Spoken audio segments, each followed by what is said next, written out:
चलिए let's start the party. आज हम लोग पढ़ने वाले हैं globalisation in the Indian economy, जो कि आपका क्लास 10th इकोनॉमिक्स का 4th चैप्टर है, जो कि आपका टर्म 2 में आना है। ग्लोबलाइजेशन में अपन लोग पढ़ेंगे कि कैसे क्या ग्लोबलाइजेशन क्या होता है, किस तरीके से इसमें ग्लोबलाइजेशन से किसी कंट्री को या नेशन को इफेक्ट पड़ता है, कैसे एडवांटेज मिलता है। संग में इंडियन इकोनॉमी से तो आप भली भांति वाकिफ़ होंगे, भारत में रहते हो भैया, इतना तो पता ही होगा। और जिनको नहीं पता है मैं बता देता हूँ। इसको सिंपल भाषा में अर्थव्यवस्था कहा जाता है, जहाँ पे अपन लोग भारत किस तरीके से पैसे कमाता है, किस तरीके से import export, trade duties, custom duties, taxes, GST, VAT, फलाना ठिकाना, इन सब के बारे में हम लोग इसमें पढ़ते हैं। मेन इकोनॉमिक्स पढ़ रहे हैं तो आपको इकोनॉमी के बारे में पता होना चाहिए। संग में अगर आप बहुत ही ज़्यादा लगाव रखते हैं तो आप बजट भी देख सकते हैं, जो कि 2022 में गवर्नमेंट ने पास करा है। इवन देखना चाहिए लोगों को, ठीक है। क्या होता है आज की दुनिया में, आप लोग देखेंगे कि जो कंज्यूमर है इसको बहुत सारी चीज़ें अलग अलग देखने को मिलती हैं। जैसे कि आप देखेंगे कहीं टीवी है, कहीं सेल फोन्स है, अलग अलग कंपनीज़ के सेल फोन्स हैं, नोकिया है, सैमसंग है, मोटरोला है, अलग अलग कंपनीज़ के cell phones, camera, microwave, oven, TV, even आप देखेंगे बूफर्स वगैरह, बहुत सारी चीज़ें, फैंस हो गया, एसी हो गया, अलग अलग कंपनीज़ के आते हैं। तो आपको आज की दुनिया में प्रेजेंट टाइम पे बहुत सारी ऐसी चीज़ें देखने को मिलती हैं। लेकिन 1991 से पहले इंडिया में इतनी सारी कंपनीज़ की चीज़ें देखने को नहीं मिलती थी। इसका एक रीज़न है कि हमारे यहाँ पे उतने टाइम पे लिबरलाइजेशन नहीं था। दैट मीन्स किसी भी फॉरेन ट्रेड्स की लिबर्टी हमारे यहाँ पे नहीं दी जाती थी, ठीक है। तो क्या होता है, बहुत सारे सालों में आप पढ़ेंगे कि जो पूरा मार्केट है वो बहुत ही ज़्यादा स्पीड से ग्रो हुआ है, रैपिड पेस में ग्रो हुआ है। संग में आपको बहुत सारे ट्रांसफॉर्मेशन मार्केट में देखने को मिलेंगे। इसके बाद आता है, आप पढ़ेंगे प्रोडक्शन अक्रॉस द कंट्रीज। जो प्रोडक्शन है वो कैसे कैसे अलग अलग कंट्रीज में होता है। आप देखेंगे अलग अलग कंट्रीज क्या करती हैं, ट्रेड करती हैं। खासकर 19 हम लोग 2000 की बात करते हैं, 2000 से 2022 तक की फिलहाल में अपन लोग मतलब पास्ट में बाद में जाएंगे। सारी जो कंट्री हैं वो क्या करती हैं, एक दूसरे से ट्रेड इवन एक कंट्री भी करती है ट्रेड को अपन लोग शुद्ध भाषा में क्या कहते हैं, इम्पोर्ट एंड एक्सपोर्ट। क्या कहते हैं, इम्पोर्ट एंड एक्सपोर्ट। इम्पोर्ट्स अगर किसी कंट्री का ज़्यादा होगा तो उस कंट्री को घाटा होगा, अगर किसी कंट्री का एक्सपोर्ट ज़्यादा है तो उस कंट्री को फ़ायदा भी ज़्यादा होगा, और जिसको फ़ायदा ज़्यादा होगा उसके पास कमाई भी ज़्यादा होगी, कमाई ज़्यादा होगी तो डेवलपिंग स्टेट में आएगी, और इंपोर्ट ज़्यादा होगा तो वो दूसरे से चीज़ें खरीद ज़्यादा रही है, दैट मीन्स वो पे ज़्यादा कर रही है, तो उसके संग में गरीबी जैसी संभावनाएं आ सकती हैं। फिलहाल में गरीबी पाकिस्तान के संग में देखी जा रही है, जहाँ पे चाइना पूरी तरीके से कब्जा करके रखा है। एक्सपोर्ट में आप देखेंगे भारत मोस्टली सारी चीज़ों में सेकंड नंबर पे आता है, मोस्टली झूठ मतलब आपकी जो किताबों में दिया हुआ है ज्योग्राफी वगैरह में, इकोनॉमिक्स में इवन, तो इसमें ज़्यादातर भारत सेकंड नंबर पे ही आता है। ये तो हो गया आपका ट्रेड। जब एक ट्रेड किसी बड़ी बड़ी कंपनीज के द्वारा करा जाता है, उन बड़ी बड़ी कंपनीज को अपन लोग बोलते हैं मल्टीनेशनल कंपनीज, MNC। क्या बोला जाता है, मल्टीनेशनल कंपनीज बोला जाता है। ये कंपनीज क्या करती हैं, अलग अलग नेशंस में, अलग अलग कंट्रीज में जाके ट्रेड करती हैं। अच्छा, इनके दो तरीके के काम रहते हैं। एक तो होता है ये सिर्फ इन्वेस्टमेंट करती हैं किसी उसमें, दूसरा काम होता है ये मशीनरीज, मॉडर्न मशीनरीज प्रोवाइड करती हैं।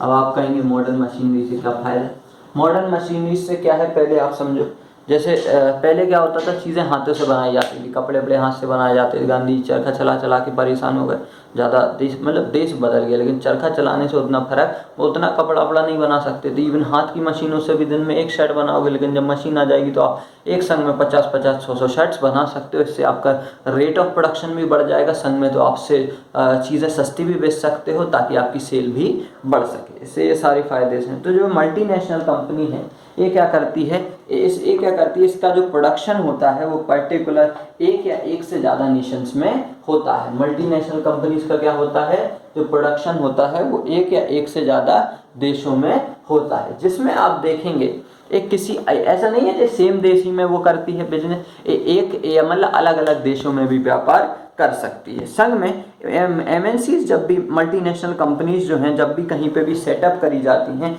तो इनमें क्या देखा जाता है कि जो ऑफिसेस हैं वो बनाए जाएंगे। संघ में जो फैक्ट्री है वो ऐसी जगह पे लगाई जाएगी जहाँ पे लेबर सस्ता मिल जाए। इसके अलावा ज़मीन भी सस्ती मिल जाए, रॉ मटेरियल पास में मिल जाए, जहाँ पे आप देखेंगे क्या कहते हैं उसको, मार्केट जो है वो भी पास में मिल जाए ताकि चीज़ों को आसानी से बेचा जा सके। तो आप देखेंगे एमएनसी का ऑफिस कहीं पर भी सेटअप करने के लिए क्या करा जाता है, पहला देखा जाएगा कि वहाँ पर क्या मिल जाए, चीप लेबर। लेबर में दो वैरायटी आती है, एक आती है स्किल्ड और दूसरी आती है अनस्किल्ड। ठीक है, पहली हो गई। दूसरा है जमीन सस्ती होनी चाहिए। तीसरी है आपका मार्केट पास में होना चाहिए। और चौथा है रॉ मटेरियल। ये चार चीज़ें क्या रहती हैं, इम्पोर्टेंट रहती हैं। आप इसको पढ़ के ये चार चीज़ें लिख लो, पेपर में आएगा। ये चार चीज़ें क्या रहती हैं, एमएनसी जब भी अपनी फैक्ट्री कहीं पे भी सेटअप, इवन एमएनसी नहीं कोई भी कंपनी जब अपनी फैक्ट्री सेटअप करेगी तो इन चार चीज़ों को मेनली देखती है। ठीक है, स्किल्ड लेबर भी देखेगी, अनस्किल्ड लेबर भी देखेगी, क्योंकि दोनों की ज़रूरत पड़ती है। ठीक है, अब ये तो हो गया एमएनसी के द्वारा जो अच्छा आप समझो पहले इन्वेस्टमेंट क्या होता है। कंपनी जो होती है वो क्या करती है, अपने आप को ग्रो करने के लिए अपने आप में इन्वेस्टमेंट करती है। जैसे अभी आप लोग एजुकेशन ले रहे हैं, कहीं पे कोचिंग पढ़ते होंगे, तो वो आप लोग अपने आप को क्या कर रहे हैं, इन्वेस्टमेंट अपना कर रहे हैं। तो वैसे ही एमएनसी भी क्या करती है, इन्वेस्टमेंट करती है, मॉडर्न मशीनरीज खरीद के नए नए इंजीनियर्स हायर करके, ठीक है, उनको जॉब्स दे के। एक देखो उनका भी भला है, संग में कंपनी का भी भला है, वरना भारत के इंजीनियर वैसे ही अपनी एक नई कंपनी खोल के बैठ जाएंगे। तो एक टेंशन भी उनके लिए, इसी लोग पहले से काम दे देते हैं। ये कुत्ते को रोटी बनाना नहीं सिखाते, ये रोटी दे देते हैं, वो कुत्ता उसी में बिजी बना रहता है। सॉरी, ठीक है। तो इनका इन्वेस्टमेंट क्या रहता है, कंपनीज जो होती हैं वो अपने में इन्वेस्टमेंट करती हैं, कहीं फैक्ट्री सेटअप करने में, कहीं पे अपना मार्केट बनाना होता है तो चीज़ें सस्ती भी दे देती है। तो ये सारी चीज़ें इन्वेस्टमेंट में आती हैं। मेन इन्वेस्टमेंट वो चीज़ होती है जो कि आपको फ्यूचर में जाके ग्रोथ देगा, किसी ना किसी वे में देगा, फिजिकल, मेंटल हेल्थ, ठीक है, किसी नॉलेज भी देखोगे तो वो भी एक तरीके से इन्वेस्टमेंट होती है। तो इन्वेस्टमेंट हो जाती है। और जो इन्वेस्टमेंट फॉर एमएनसीज के द्वारा करी जाती है उनको अपन लोग क्या बोलते हैं, फॉरेन इन्वेस्टमेंट बोलते हैं। इसके बाद आपके किताब में ये भी लिखा हुआ है कि एमएनसी सिर्फ क्या नहीं करती है, प्रोडक्ट्स नहीं बनाती है। एक सेकंड, एमएनसीज क्या नहीं करती है, सिर्फ प्रोडक्ट्स नहीं बनाती है। संग में एमएनसीज का काम क्या होता है, एक ग्लोबल लेवल पे देखेंगे आप सर्विस भी प्रोवाइड करेंगे। देखो अच्छा एक चीज़ है, जब भी अपन लोग बात करते हैं किसी भी कंपनी की तो वो क्या प्रोवाइड करती है, गुड्स एंड सर्विसेज। तो नॉर्मल सी बात है, एमएनसीज भी क्या देगी, गुड्स देगी, संग में सर्विसेज भी देगी। वरना पता चले आपका कल के दिन मोबाइल खराब हो जाता है, आप कहाँ जाते हो, सर्विस सेंटर पे या फिर दुकान पे। तो सर्विसेज देना भी जरूरी होता है। भले लाख दुकान खुली रहे, तुम कहो कि हम मानिक चौक में सुधरवाने जाते हैं, बेवकूफ। अबे तुम मानिक चौक में भी तो जब ही जा पाओगे जब वो जो पार्ट है वो मानिक चौक में आना चाहिए। ठीक है, तो एमएनसी क्या करती है, संग में गुड्स एंड सर्विसेज भी आपको देती है। इसके बाद आपके किताब में लिखा हुआ है जो प्रोडक्शन होता है एमएनसी का, वो ऑर्गेनाइज तरीके से होता है ताकि जो कंपनी को ज़्यादा से ज़्यादा बेनिफिट मिल सके। क्या हो सके, ज़्यादा से ज़्यादा बेनिफिट मिल सके। इतनी बात समझ में आ गई, ठीक। इसके बाद क्या है, आप देखेंगे जैसे इसमें चाइना का एग्जांपल दिया हुआ है। जो प्रोडक्शन प्रोसेस होता है ये डिवाइड करा जाता है छोटे छोटे पार्ट में। अब जैसे ये देखो, एक बार में कोई कार बनती है तो पहले ढांचा बनाया जाता है, इंजन अलग बनाया जाता है, टायर अलग बनाए जाते हैं। तो जो प्रोडक्शन प्रोसेस होता है उसको क्या कर देते हैं, छोटे छोटे पार्ट्स में डिवाइड कर देते हैं। संग में हर कंट्री कोशिश ऐसा करती है कि अपना अपनी कंपनी इस जगह पे, ऐसी जगह पे लगाई जाए ताकि उनको हर जगह का मार्केट पास पड़ सके। अब सारे तो भारत में लगा नहीं सकते, खैर भारत से कौन सा, मोस्टली पाकिस्तान थोड़ा सा नंगा देश। इसके बाद आप देखेंगे अफगानिस्तान लुट ही चुका है तो उससे उम्मीद नहीं कर सकते हैं। ऊपर जाओगे तो तिब्बत के साइड वैसी बर्बाद है। चाइना अपने में सक्षम है, चाइना में खैर अपन लोग इंपोर्ट एक्सपोर्ट कर सकते हैं। इसके बाद बांग्लादेश ठीक ठाक है, यहाँ पे कभी ठीक है, कर सकते हैं। तो ओवरऑल अपन देखेंगे इंडिया से ज़्यादा मार्केट पास नहीं है, लेकिन अगर अमेरिका इंडिया में आके व्यापार करेगा तो अमेरिका को फायदा है। बार बार आके ऐसे यहाँ तो आना नहीं पड़ेगा, सीधा यहाँ एक मार्केट बना ले तो बाकी सारी जगह क्या कर सकता है, अमेरिका ट्रेड कर सकता है। तो वैसे क्या होता है, जो चाइना है इसको एडवांटेज मिलता है। चाइना में आप देखेंगे, चाइना को फायदा क्या है, चाइना की चीजें सस्ती क्यों है? पहला, यहाँ लेबर सस्ता है क्योंकि पॉपुलेशन ज्यादा है, सिंपल इज दैट। दूसरी चीज यहाँ पे स्किल्ड, हाँ एक और चीज, स्किल्ड लेबर है चाइना में, बेवकूफ लेबर नहीं है भारत जैसा, स्किल्ड लेबर है चाइना में, ठीक है। वो बात अलग है, भारत का लेबर मेहनती होता है, वहाँ का यहाँ से मेहनत करता है और भारत का यहाँ से, ठीक है। तो चाइना में क्या है, एक तो लेबर सस्ता है, दूसरा यहाँ पे आप देखेंगे क्या लिखा हुआ भैया इसमें मैन्युफैक्चरिंग लोकेशन सस्ती है। क्या है, चीप मैन्युफैक्चरिंग लोकेशन। दो ही चीजें तो हैं, चाहिए, बाकी वो अपना सेटअप तो कर ही लेते हैं, और क्या चाहिए। मार्केट उनके पास है खुद का, और रॉ मटेरियल उनको आसानी से मिल ही जाता है, मतलब मैन्युफैक्चरिंग लोकेशन में कहीं ना कहीं आसपास का रॉ मटेरियल भी आ जाएगा, ठीक है। तो ये सारी चीजें चाइना को मिल जाती हैं। संग में जो मैक्सिको और ईस्टर्न यूरोप है, कौन है भैया, मैक्सिको एंड ईस्टर्न यूरोप, इसको अवेलेबिलिटी ऑफ द मार्केट कहाँ से मिलती है, आप देखेंगे इसको यूएस और यूरोप से, यूएस एंड यूरोप से इसको मार्केट मिलता है, ठीक है। आई होप से इतना समझ में आ गया होगा। कहाँ मैक्सिको और ईस्टर्न यूरोप को कहाँ से मिलता है, यूएस और यूरोप से चीज़ें देखने को मिलती हैं। इसके बाद जो इंडिया है, इसमें भी आप देखेंगे हाईली स्किल्ड इंजीनियर्स वगैरह पाए जाते हैं, जो कि टेक्निकल एस्पेक्ट से आप देखेंगे बहुत ही ज़्यादा सक्सेसफुल होते हैं। इसके अलावा आप देखेंगे संघ में यहाँ पे एजुकेटेड लोग भी पाए जाते हैं, जो कि इंग्लिश वगैरह बोल सकते हैं। तो मतलब लगभग आप देखेंगे एमएनसीज जब भी किसी कंट्री में अपना प्रोडक्शन बढ़ाती है या फिर अपनी कंपनी को सेटअप करती है, तो उसको 50 to 60% उस चीज़ पे इफेक्टिव प्रॉफिट होती है। जैसे कि मान के चलो वो कोई चीज़ वहाँ से यहाँ तक लेके आ रही थी, उसको और भी कॉस्ट वगैरह आती थी, संग में वहाँ बनाते थे वो तो कॉस्ट आती थी, तो ओवरऑल जो कॉस्टिंग थी उसमें लगभग मिनिमम 50 to 60% लेस हो जाता है। तो इतना सारा फायदा है फिर भी आपके देश। जैसे अब चाइना की फैक्ट्री अभी सैमसंग की फैक्ट्री नोएडा में खुल गई है, तो आप देखेंगे उस टाइम में सैमसंग के जो फ़ोन हैं वो भी इंडिया में सस्ते आने लगेंगे।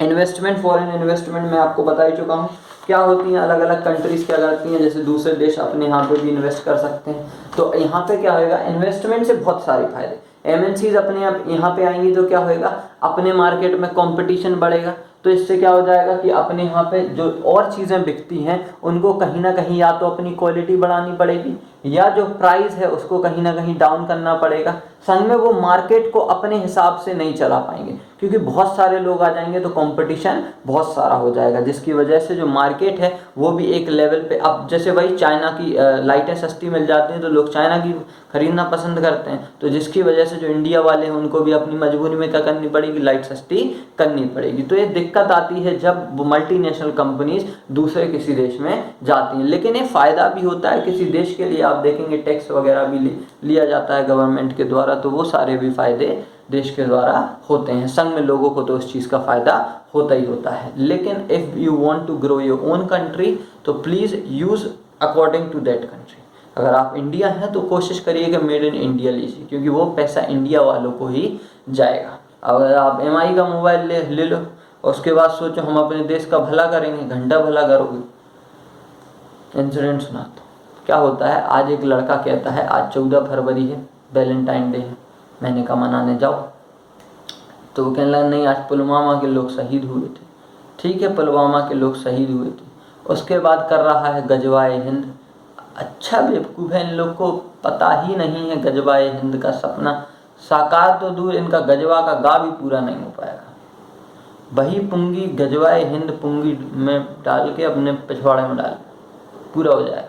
खैर ठीक है, वो उसका पॉइंट ऑफ व्यू, हमारा पॉइंट ऑफ व्यू अलग हो ना पाएगा। लेकिन भाई ठीक है, अब देख ले मेरी वीडियो से, देख ले ठीक है, जो भी ठीक है। इतना क्या होता है, तो एमएनसीज क्या करती हैं, एक कोशिश करती हैं कि हम अपना जो इन्वेस्टमेंट है उसको दूसरे देशों में, संग में दूसरे कंपनीज के संग में भी अपना टाई अप कर लेती हैं, उनको भी पैसे दे देती हैं ताकि वो अपनी कंपनी बढ़ा सके। कभी कभी क्या होता है, ये लोग किसी बड़ी बड़ी कंपनियों को खरीद भी लेती हैं।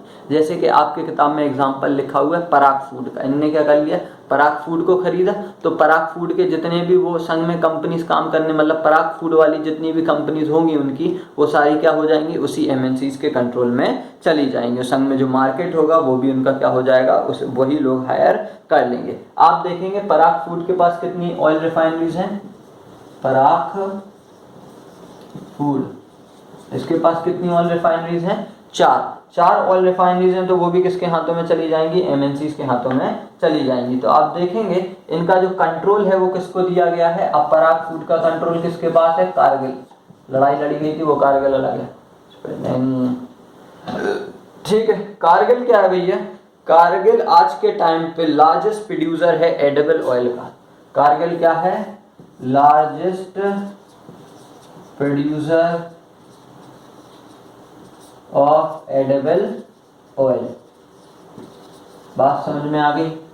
Largest producer of edible oil कौन है, ये लगभग कितना बनाता है, 5 मिलियन पाउच बनाता है डेली।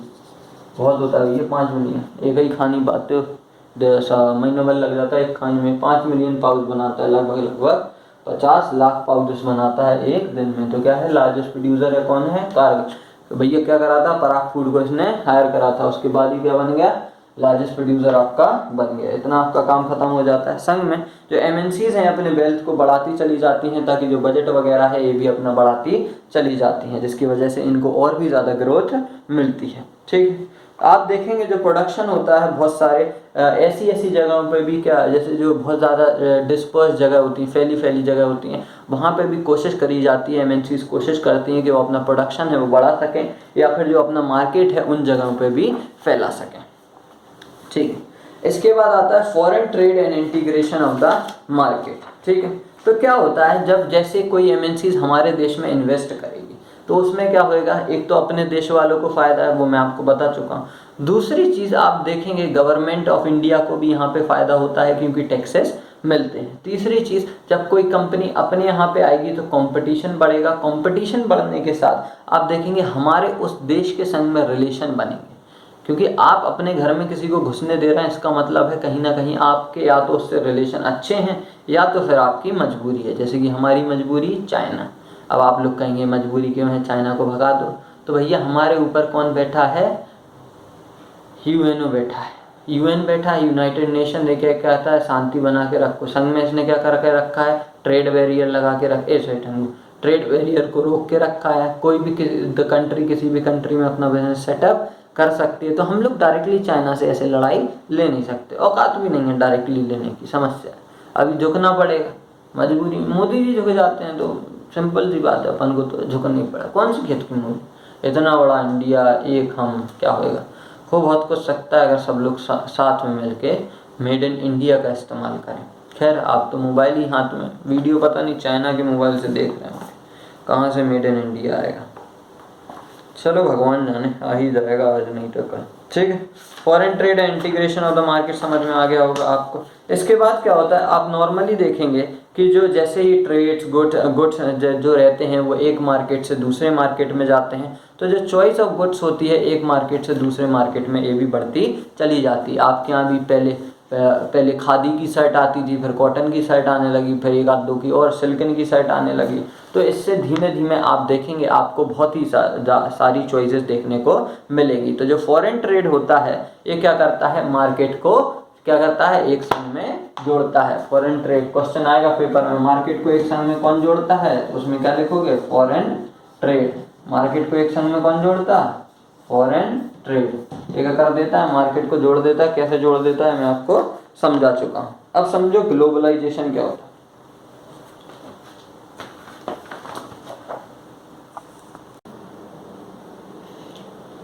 चलो अब देखो ग्लोबलाइजेशन क्या होता है। एक्चुअली में जो मेन टॉपिक है हमारा, इसमें क्या आएगा, आप देख, ग्लोबलाइजेशन का मतलब होता है कोई भी एमएनसी कंपनी ये क्या करेगी, मार्केट का इंटीग्रेशन कराने में मदद करेगी। ये बात मैं आपको बता चुका हूँ। फॉरेन ट्रेड क्या करवाते हैं, मार्केट का इंटीग्रेशन करवाते हैं।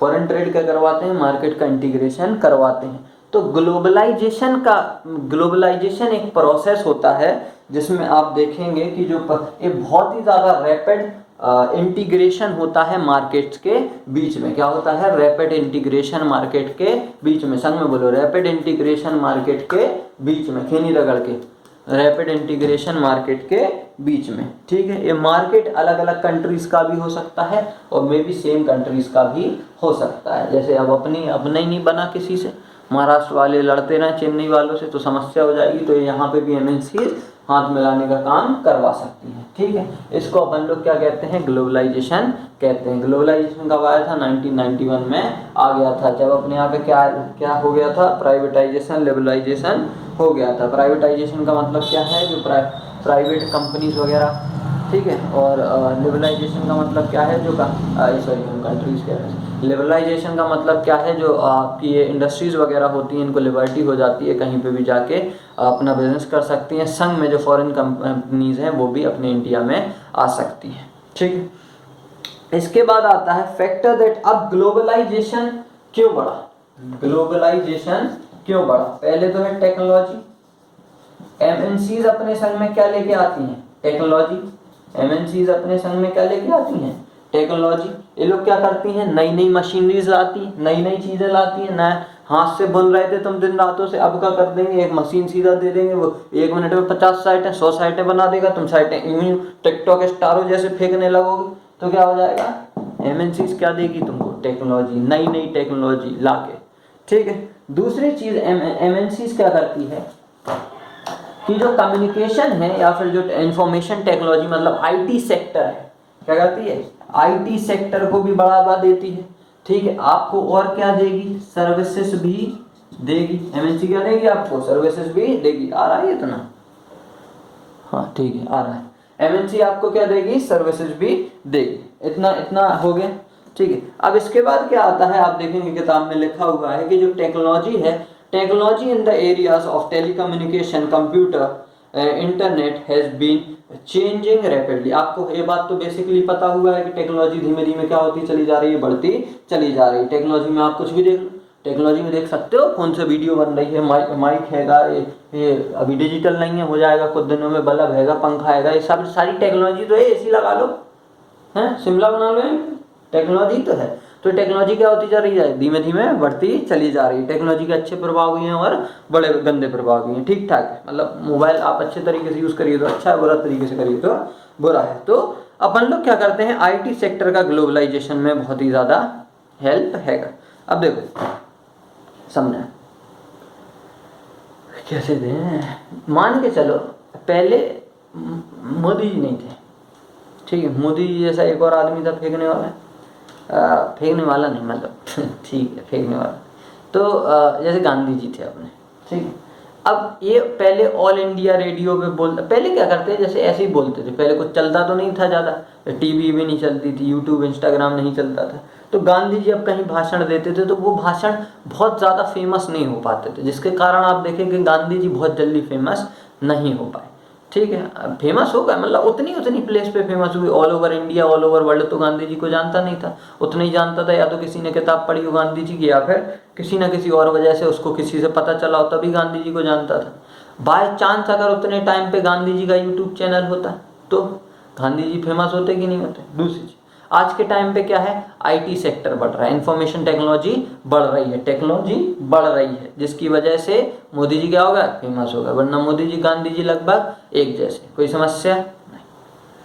ठीक, इसके बाद क्या दिया हुआ है भैया आपकी किताबों में, बहुत बड़ी किताबें होती हैं तो सीबीएसई वालों की, कब खत्म हो जाती पता ही नहीं चलती। ठीक है, liberalisation of foreign trade and the foreign investment policies. देखो समझा, मैंने आपको बताया कि जो यूएन है ये मोस्टली सबको क्या कहता है, पीस बना के रखो, शांति बना के रखो। ठीक है, तो ये शांति बनाएंगे हम लोग, लेकिन शांति भंग जो देश कर रहे हैं उनका नाश कर देंगे। ठीक कर देंगे, परेशान नहीं हो, धीमे धीमे घुस के कर देंगे, दीमक है हम लोग, खा जाएंगे। ठीक, तो क्या होता है, जो लिबरलाइजेशन, जो फॉरेन ट्रेड का लिबरलाइजेशन हो जाता है, इससे फायदा ये होता है कि जो कंट्रीज होती हैं वो एक दूसरे के संग में व्यापार कर सकती हैं। लिबरलाइजेशन का मतलब क्या हो जाता है,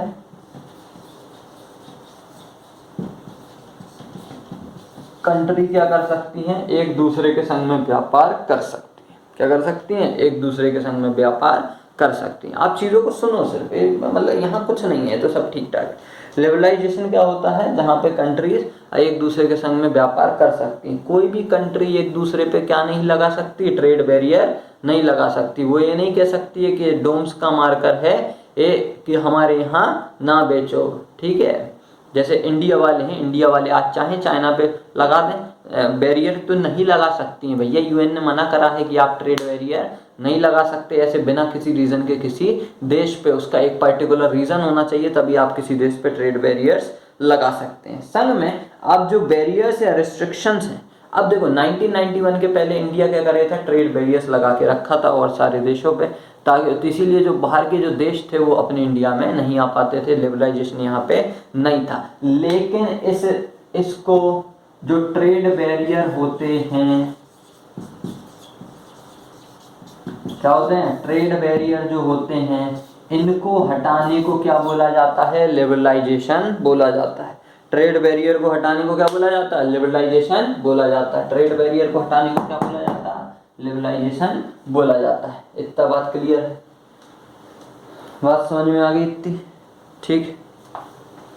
इसके बाद क्या दिया हुआ है, इसके बाद दिया हुआ है वर्ल्ड ट्रेड ऑर्गेनाइजेशन। भैया यही वो बला है यूएन की एजेंसी जिसने क्या करके रखा है, सारे जो ट्रेड्स होते हैं पूरे ऑल ओवर वर्ल्ड में उस पर इसी की निगाह होती है। जो वर्ल्ड ट्रेड ऑर्गेनाइजेशन है ये क्या करती है, इसका मेन एम होता है कि इंटरनेशनल ट्रेड में क्या बनी रहे, लिबरलाइजेशन बनी रहे। संग में बोलो क्या बनी रहे, लिबरलाइजेशन बनी रहे, ताकि देश क्या कर सकें, एक दूसरे के संग में व्यापार कर सकें, संग में अपना व्यापार जो है वो दूसरे देश में फैला सकें। इसके बाद क्या होता है, जो इनिशिएटिव होता है बहुत सारी डेवलप कंट्रीज के द्वारा चालू करा गया था। इन्हीं ने बोला था देखो डेवलप्ड कंट्री को ही फायदा है, संग में अंडर डेवलप को भी फायदा है, संग में भिखमंगों को भी फायदा है, पाकिस्तान टाइप, ठीक है। इसके बाद वर्ल्ड ट्रेड ऑर्गेनाइजेशन है, इसने कुछ रूल्स वगैरह बना दिए थे जो कि सारी कंट्रीज को ओबे करने थे। पहले आप देखेंगे वर्ल्ड ट्रेड ऑर्गेनाइजेशन में लगभग 160 मेंबर आते थे, आज के टाइम पे कितने हैं, 192 मेंबर हैं, जिसमें से जो पाकिस्तान है वो ग्रे लिस्ट में आता है। इतना ठीक है। इसके बाद आपका आता है impact of globalisation in India. अब इंडिया में ग्लोबलाइजेशन का क्या फ़ायदा पड़ा, अरे बड़ा सिंपल है यार, इसमें क्या पढ़ना है, ठीक है, क्या क्या दिया हुआ है, ठीक है, देखो समझाते हैं। ग्लोबलाइजेशन के बढ़ने से इंडिया में चीज़ें सस्ती हैं, ठीक है, क्या मिला, सस्ती हैं। संग में अपन को और सारी चीज़ों को इस्तेमाल करने का मौका मिला। पहले क्या होता था, अपन सिर्फ इंडियन पे थे, अब अपने पास एशियन, अमेरिकन, जापानीज़ भी है, ठीक है। तो अपन को क्या मिला, और सारी चीज़ें इस्तेमाल करने का मौका भी मिला, चाइनीज भी मिला, ठीक है। पंखा हुआ, फैन हुआ, झूमर हुआ, जैकेट, शर्ट, पहले खादी की पहनोगे बहुत महंगी आती थी, संग में दिक्कत भी देती थी, चुभती थी। आज के टाइम पे क्या है, कॉटन सस्ता आने लगा, ठीक है, और दूसरे देशों से भी चीज़ें आने लगी हैं, फोटो फ्रेम वगैरह। अब अपने भारत वाले लोहे के बनाते थे क्योंकि मजबूती पसंद है, लेकिन आज दूसरे देशों से और सस्ते सस्ते फ्रेम आने लगे, सब खैर इंडिया में भी बनते हैं, ठीक है। और भी बहुत सारी चीज़ें हैं जो दूसरे देशों से आने लगी हैं, जो एज़ कम्पेयर टू इंडिया अच्छी भी आती हैं और सस्ती भी आती हैं। MI का फ़ोन आप देखेंगे तो ऐसा बुरा नहीं है, लेकिन अच्छा आता है, वो तो बात अलग है कि चाइना से अपनी पर्सनल दुश्मनी, डायरेक्टली तो ट्रेड बैरियर रोक नहीं सकते हैं। इससे अच्छा है कि उस पर क्या बढ़ा दिया जाए, टैक्स बढ़ा दिया जाए, साला 100% टैक्स कर दो, कोई समस्या नहीं, अपने आप बिकना बंद हो जाएगा। लेकिन लोग इतने हरामी हैं हमारे यहाँ के, कहो फिर से खरीद लें, और वो 15 का 30 का भी देगा तो भी वो शायद खरीद नहीं, लेकिन खैर सस्ता हो जाएगा और का तो वो नहीं खरीदेंगे। तो MNCs में क्या हो जाता है, आप देखोगे MNC ने लगभग पिछले 20 सालों में भारत में इन्वेस्टमेंट बढ़ाया। क्या करा, MNCs ने लगभग 20 सालों में भारत में क्या बढ़ाया, इन्वेस्टमेंट बढ़ाया, जिसकी वजह से भारत में क्या क्या हुआ, नई नई कंपनीज आपको देखने को मिली। क्या मिली, नई नई कंपनीज देखने को मिली। पहले MNCs क्यों नहीं आती थी, क्योंकि भारत में क्या था, ट्रेड बैरियर, लिबरलाइजेशन नहीं था। लेकिन 1991 के बाद क्या हुआ, लिबरलाइजेशन हो गया, ठीक है, इसलिए ट्रेड बैरियर उससे हट गए तो MNCs क्या हो गई, भारत में आ गई, जिसकी वजह से इंडिया को क्या हुआ, बहुत सारा फायदा हुआ। संग में आप दूसरा क्या देखते हैं कि अपने यहाँ पे बहुत सारी इंडियन कंपनीज हैं जो कि टॉप लेवल पे आती हैं, टाटा मोटर्स, इन्फोसिस, ठीक है, और क्या हो गया तुम्हारा टाटा की, एक तो बहुत सारी टाटा की कंपनी है, रिलायंस हो गया, ठीक है, JSW स्टील हो गया, एनर्जी में रिलायंस है, ले लो, रिलायंस इंफ्रा ले लो, ठीक है। रिलायंस वालों पे देखो 3 महीने का वो बैन लग गया है, वहाँ से क्या बोलते हैं ये शेयर मार्केट से 3 महीने का, किस पे, मुकेश अनिल अंबानी पे 3 महीने का बैन लग गया, ठीक है। और अभी क्या हो गया, ट्रेड तय हुआ है, तो क्या हो चुका है, इन पे बैन लग चुका है। संग में आप देखेंगे जो टॉप इंडियन कंपनीज ये सारी जो हैं ये क्या करती हैं, ये इनको भी बेनिफिट होता है उस चीज़ से, कंपटीशन बढ़ता है आपके संग में। ये लोग क्या करते हैं, नई नई टेक्नोलॉजी में इन्वेस्ट करते हैं ताकि इनको भी नई नई चीज़ें सीखने को मिले और संग में नई नई चीज़ें यूज़ करने को मिले, ठीक है। ये 2 फायदे होते हैं, ठीक है। ग्लोबलाइजेशन से क्या होता है, आप देखेंगे नई नई अपॉर्चुनिटीज़ आपको देखने को मिलेंगी, ठीक है। जो कंपनी, देखो कोई भी अपने यहाँ फैक्ट्री कुछ भी इंडस्ट्री खोलेगी तो वो क्या करेगी, फायदा ही देगी, क्या करेगी, फायदा ही देगी, लोगों को रोजगार देगी। जैसा कि मोदी जी कहते हैं अच्छे दिन आएंगे, नई फैक्ट्री आएगी, एमएनसी आएगी, कॉरिडोर बनेगा, बिजली घर बनेगा, साइकिल की कही थी क्या, इलेक्ट्रिक व्हीकल आएगी, अच्छे दिन आएंगे, आएंगे, परेशान नहीं, ठीक है। संग में जो इंडियन कंपनीज हैं ये क्या कर, तो आप देखेंगे बहुत सारी कंपनीज जो हैं, इसलिए कि जो मोटर्स वगैरह है, इन्फोसिस वगैरह है, ये क्या कर चुकी है, इनको नई नई चीज़ें सीखने को मिलती है, नई नई टेक्नोलॉजी देखने को मिलती है, वरना ये लोग क्या हो जाते हैं, वंचित हो जाते हैं। संग में अगर ग्लोबलाइजेशन नहीं होता तो ये लोग खुद ही जाके दूसरे देशों में बिजनेस नहीं कर पाते, जिसकी वजह से इनको भी नई नई चीज़ें सीखने को नहीं मिलती। संग में इनको पता ही नहीं चलता एक्चुअली में, सिर्फ इतने ही मार्केट में लोग रह जाते, उतना ज़्यादा ग्रो नहीं कर पाते। संग में जो एमएनसीज हैं ये जब किसी भी देश में आती हैं तो ये उसके लिए भी बेनिफिशियल होती है, क्योंकि वो टैक्स पे करेगी गवर्नमेंट ऑफ इंडिया को, या फिर जो अपना जो भी मतलब ट्रेड से जो टैक्स लगता होगा, इंपोर्ट एक्सपोर्ट ड्यूटीज़ जो होगी वो भी वो गवर्नमेंट ऑफ इंडिया को देगी। संग में उसका जो माल होगा वो यहाँ पे बिकेगा तो उस पर भी जीएसटी लगेगी, जो कि गवर्नमेंट ऑफ इंडिया के उसी में फंड में जाएगी। देखो सरकार का खर्चा बहुत सारा होता है, आप सरकार को ऐसे डायरेक्टली ब्लेम नहीं कर सकते हैं। तो ग्लोबलाइजेशन जो है आप देख रहे होंगे डायरेक्टली इम्पैक्ट डालती है इकोनॉमी ऑफ द कंट्री पे। इसके अलावा आप देखेंगे जैसे टाटा मोटर्स है, इन्फोसिस है, रैनबैक्सी है, जो मेडिसिन कंपनी है, एशियन पेंट्स है, सुंदरम फास्टनर्स है, नट एंड बोल्ट की, ये बहुत सारी क्या हैं, ऐसी कंट्रीज़ हैं जो कि वर्ल्ड वाइड ऑपरेशंस चला रही हैं। संग में इसके अलावा ग्लोबलाइजेशन ने क्या करा है, जैसे आप खुद सोचो, जब कोई भी कंपनी अपने यहाँ पे खोलेगी तो इससे क्या आएगा, यहाँ के लोगों को रोजगार मिलेगा। तो रोजगार मिलने से भैया फ़ायदा क्या, रोजगार मिलेगा, संग में नई जगह फैक्ट्री लगेगी तो वहाँ पे भी नई नई चीज़ें आपको देखने को मिलेगी। यहाँ पे जैसे नोएडा में सैमसंग की कंपनी लग गई है तो उससे क्या है कि आपको यहाँ पे चीज़ें, हो सकता है सैमसंग की चीज़ें सस्ती मिलने लगे और संग में वो चीज़ कहाँ पर बनेगी, मेड इन इंडिया बनेगी। फ़ायदा देखो इससे क्या है, इंडिया का मेटल इस्तेमाल होएगा, या किसी कंपनी की कार बनती है तो मेटल किसका इस्तेमाल होएगा, इंडिया का इस्तेमाल होएगा। तो इससे फ़ायदा किसको, इंडिया को है, क्योंकि इंडिया की चीज़ें बिकेंगी। अब वो बाहर की कंपनी यहाँ खरीदेगी तो अपन लोग उसको अलग दाम पे भी दे सकते हैं। तो आईटी सेक्टर हुआ, ये बहुत ही ज़्यादा आज के टाइम पे ग्रो कर रहा है। संग में इसमें बहुत ही ज़्यादा इन्वेस्टमेंट अपॉर्चुनिटीज़ भी आ रही हैं और संग में आपको जॉब अपॉर्चुनिटीज़ भी इसमें मिल रही हैं। इसके अलावा आप देख सकते हैं बहुत सारी ऐसी जॉब्स होती हैं जैसे कि डेटा एंट्री जॉब है, एडमिनिस्ट्रेटिंग है, संग में इंजीनियरिंग है, ये बहुत ही ज़्यादा ऐसी जॉब्स हैं जो कि आपको आसानी से मिल सकती हैं। ठीक, इतना क्लियर। इसके अलावा ठीक ठाक है क्या, चलिए। तो ग्लोबलाइजेशन जो है वो कहीं ना कहीं क्या करती है, इकोनॉमी को भी इफेक्ट करती है। इकोनॉमी को इससे क्या होता है, फ़ायदा ही फ़ायदा होता है, मतलब गवर्नमेंट के पास पैसा ही पैसा। ठीक, अभी यहाँ पे चैप्टर फिनिश हो चुका है। अगर आपको चैप्टर पसंद आया हो तो आप इसको पढ़ सकते हैं, याद कर सकते हैं, और बाकी आपको जो भी डाउट हो इंक्लूडिंग द इकोनॉमी और अदर सब्जेक्ट्स आप मुझसे डायरेक्टली यहाँ चैनल पे आके कमेंट में दे सकते हैं। मैं उस चीज़ पे या तो वीडियो बना दूंगा या फिर आपका डाउट क्लियर कर दूंगा। Thanks for watching this video. नमस्कार।